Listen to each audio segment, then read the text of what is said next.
Okay, this will be section 6.1, which is on the topic of antiderivatives, or what we call integration. And as you might guess, the antiderivative or antiderivatives is the opposite process of taking the derivative. So, briefly, let's just talk about how we took the derivative, mostly with the power rule. So we're going to start with just thinking about, okay, this idea of the derivative is we're going to reverse the derivative. So what we're going to do is start with the easiest, or what we started with in derivatives, which was the power rule. So, say if we had a function y was 2x to the fourth, plus, say, 3. When we took the derivative, we did the power rule, so we went 4 times 2 is 8x cubed, and of course the derivative of the constant was 0. So we're going to work backwards, so literally instead of going to multiply by the exponent, we're going to divide by the exponent, and then we are going to increase the exponent by 1 instead of subtract 1 from the exponent. So let's see what that would look like.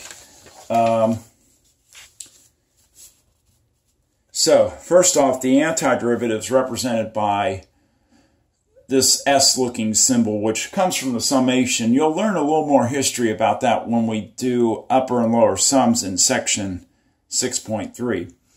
But I'm going to use some C in front, the coefficient in front, x to the n power. And then with the integral, we have a dx to indicate the variable in which we are taking the antiderivative of. The dx will take on more meaning when we talk about areas. But for right now, it's sort of an index to indicate what variable we're taking the derivative of. So, what we'll do is we will add 1 to the exponent and divide that in to the, and then divide that into the leading coefficient. So again, we'll add 1 to the exponent, which will be n plus 1, and we'll divide our leading coefficient by that. If you noticed, let me go back to this problem I just did. If you notice, when you took the derivative of a constant, it is always 0.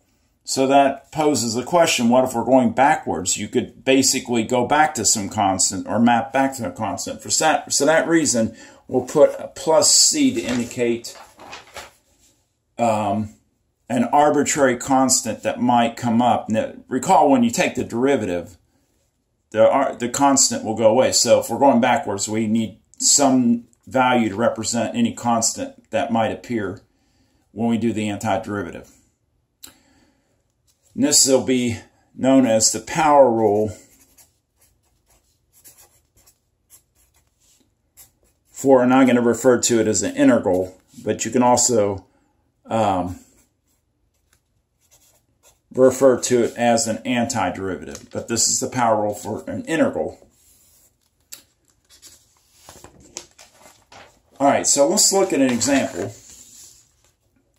We'll have the integral of x to the fourth dx. And we're going to evaluate this integral. Our printer's down today, so I was not able to print out slides from our notes that are online, but this will be additional stuff that will explain it. And then I will do some of the examples that are in the PowerPoint as well. Okay, so using our rule, we'll take their leading coefficient 1 divided by, add 1 to the power, and then of course increase the power by 1, plus my constant. So again, using that power rule, I'll bring it up. We just add 1 to n, which is 4, and divide by that number, plus our constant. So this will be 1/5 x to the 5th plus a constant. Now, does that work? our idea was, okay, let's reverse the derivative. Well, to see if we did it right, if we take the derivative of our antiderivative, we should get back to our original problem, which we will, because if we check, we're going to go 5 times the fifth, x to using the power rule, 5 minus 1. Of course, the arbitrary constant drops out, and that gives me x to the fourth, which matches my antiderivative. Okay, this problem does match what's in our notes. It's example 2, and we're going to evaluate the integral 3x to the fourth plus x squared dx. So if we do the antiderivative, we'll get 3 divided by 4 plus 1, x to the 4 plus 1. I'm just plugging in the formula 2, and that's understood to be 1. So 1 divided by 2 plus 1, x to the 2 plus 1. And we always need our arbitrary constant, plus c. This will give me 3/5 x to the fifth plus 1/3 x cubed plus c is my antiderivative. Notice, again, I'm just going to do it in my head, but see if it checks. If we go 5 times 3/5 is 3x to the fourth, that checks when we take away 1 from the power. 3 times the third is just 1. Take away 1 from the power gives me x squared. Okay, one last problem. There's a couple of things I want to approach with integration before we talk about other situations. Here is one. If we have, say, 2x cubed plus 6x plus 3 dx. And the reason why I'm pointing this out is what happens with x and what happens to a constant when we do the antiderivative. Well, let's go back to our algebra definitions of x would be x to the first, and then of course 3x would be, or 3 would be 3x to the 0 power. So now if we use the power rule using x to the first and x to the 0, you'll get 2 over 3 plus 1, x to the 3 plus 1, plus 6 over 1 plus 1, x to the 1 plus 1. Notice that what you're dividing by in your exponent will always match, by the way. And then 3 divided by x plus 0, x to the 1 plus 0. I meant to say 1 plus 0. Plus an arbitrary constant, of course. Our constant, we can't forget it. Well, what this will come out is to 1/2, because 2/4 reduces to 1/2, x to the fourth plus 6 divided by 2 will be 3x squared, plus 3 divided by 1 is 3x plus a constant. So the 3 actually is antiderivative is 3x, and then 6x will be 6x squared because it's understood to be the first power. Some of you may be thinking, okay, when I took derivatives, the derivative of 7x was 7, the derivative of 8x was 8, the derivative of negative 2x was negative 2, and it's always the number in front, and that is correct. So if you see just a constant, you can just attach an x to it, basically, when you do the antiderivative. So if you have 5, the antiderivative would be 5x. You really can just kind of do that in your head because it's obvious. Because when derivatives, you have derivatives, derivative of 5x, which is just 5. So it's kind of a simple rule that you can kind of take advantage of. All right. Just a couple more things about basic antiderivatives.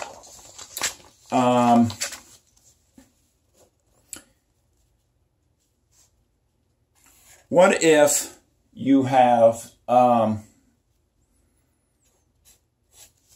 say, the integral 1 over x to the third. So the question is, okay, what if x is in the denominator? And we kind of had the same question with derivatives, is like, what if x is in the denominator? What do we do when you take the derivative? Well, you actually do the same thing. You just make it x to the negative 3. Now, the answer is going to be different, but you still change it to a negative exponent. So now if we use our power rule, it will be 1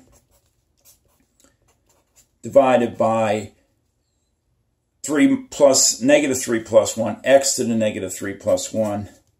And the result of that would be negative 1/2 x to the negative 2 plus a constant. Or if we go back to putting it in the denominator, it'll be 1/2 or 1 over x, 2x squared, and that would be negative plus a constant.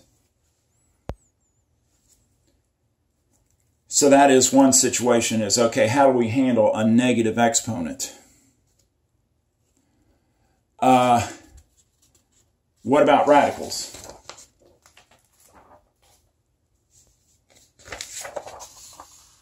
I'll do one of those.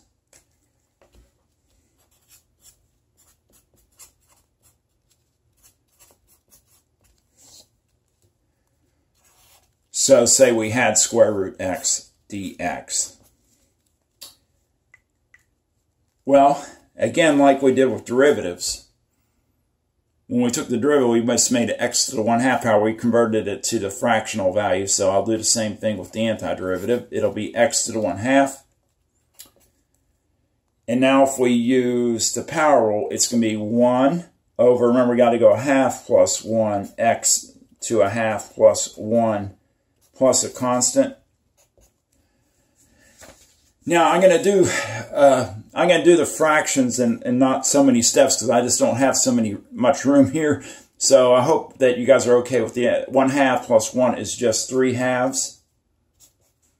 So it'll be 1 over x to the 3/2, or x, excuse me, 1 over 3/2 x to the 3/2, which if we take the reciprocal of 3/2, it's 2/3. So you end up with 2/3 x to the 3/2 plus a constant. By the way, if you check that, 3/2 times 2/3 is 1. 3/2 minus 1 is the half, and that does check. That gets you back to x is the 1/2 power, or it takes you back to the square root form. I'm just going to leave it in the fraction form. It would convert to square root of x cubed if you were, I guess I could write that down here. It will end up being 2/3 square root x cubed plus the constant. Sorry, my Sharpie is not sharp enough. Okay, so that is, let me rewrite that. I'll rewrite it up here. So it comes out to 2/3 square root x cubed plus a constant, if you can't read that. All right.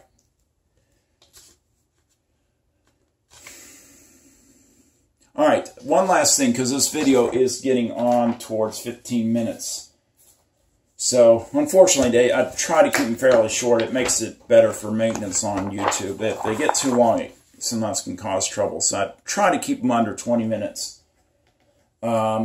Anyway, here's some rules.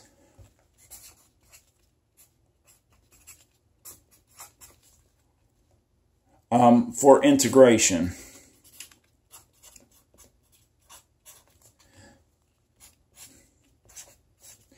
And we'll just think of it this way.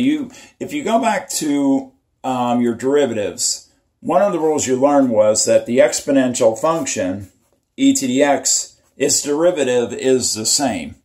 So common sense would tell you, well, the antiderivative would be the same, and that is the rule. So the antiderivative of e to the x dx is just e to the x. And that really is self-explanatory because we've already proved the derivative in the notes.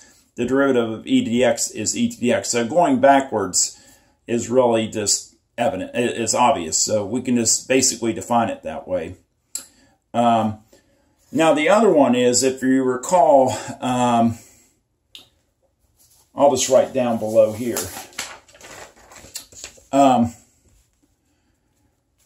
Recall from your derivative rules that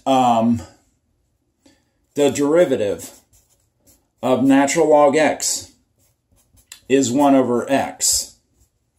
So if we were to reverse that, naturally, the derivative, the antiderivative of 1 over x would go back to natural log x. Now we need to do one thing because we've got to be careful about natural log if we're going back to it. The value of the number you plug in has to be positive. So to guarantee that, they typically put an absolute value there. So the official definition of the antiderivative of 1 over x dx is natural log absolute value x plus an arbitrary constant.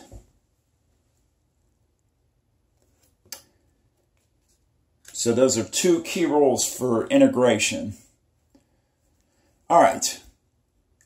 I believe I can do one more example. I can kind of knock off these two rules, plus maybe review the power rule in one problem. So let's just do that, and that'll conclude the video on just your basic antiderivative. So if you have the antiderivative, and this is the 6th example I've done.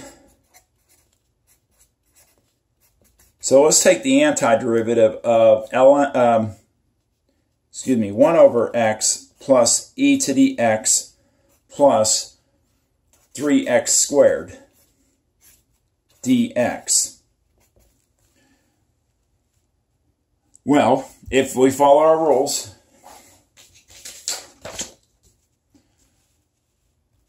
the antiderivative of 1 over x is natural log absolute value x. The derivative of e dx is e to the x. And by power rule, if we add 1 and divide into the front, we'll get 3 over 2 plus 1 x to the 2 plus 1 plus a constant. And this will just simplify to ln x, absolute value x, plus e to the x plus x cubed plus c. And that does check. Because if we go backwards, so L, the derivative of ln x is 1 over x. The derivative of e dx is e dx. The derivative of 3x squared, x cubed is 3x squared. So it does check. All right, so continue working problems. The next section is very critical. It's substitution. It's a continuation of antiderivatives, and that will be my next video.